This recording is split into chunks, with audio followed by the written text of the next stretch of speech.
5 years ago, the WEF told us that by 2030, we would own nothing. That is all tied into the UN Agenda 2030, which digital ID is one of those things that is tied into that agenda. But in 5 years, how have we gone from ownership of things to steadily moving towards non-ownership?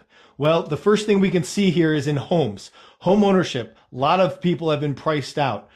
Ownership in general of homes has remained flat over the last 5 years.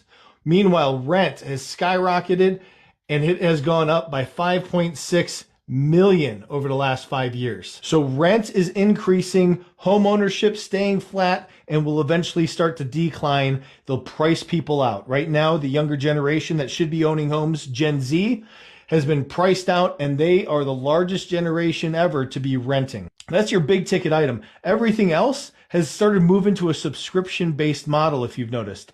In the past, we used to own certain things. We used to just buy them at the store and have the actual media in hand, but now it's all subscription. Cars are starting to do this. Toyota, Mercedes, BMW, they're starting to create subscription services for features in their cars. Farming equipment, John Deere, they will shut down the software in a John Deere tractor if you don't have the subscription service to have their men, their mechanics, fix it when it breaks down. Printers, HP has an ink subscription program. If you got that ink and it's in the printer and you canceled your subscription, your printer will stop working. The other things that we have, movies and music, that is all moved to streaming services. They can remove things that you purchased because it's all held in their cloud, not in your own hands. We no longer have CDs, DVDs. It's all digital based. Gaming systems, the new Switch 2, they can shut you down if they don't like what you're doing. So you won't have access to your games if they don't like what you're doing. Software, you used to be able to own software like your Adobe Creative Suite, Quicken, Microsoft Office.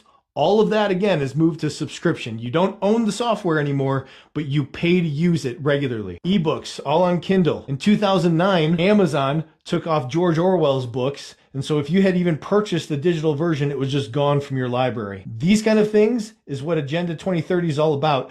And with the digital ID, they can shut you down. They can shut you out of any of this kind of access. So there it is, incremental steps to owning nothing and making you a regular slave, paying regularly in order to use these services that we used to just buy once and have in hand. Combine that with digital ID. You step out a lot on social media, you do something that they don't like, they can shut you down now on any of these services as well. This is the agenda. This is where they're going. This is how we will own nothing.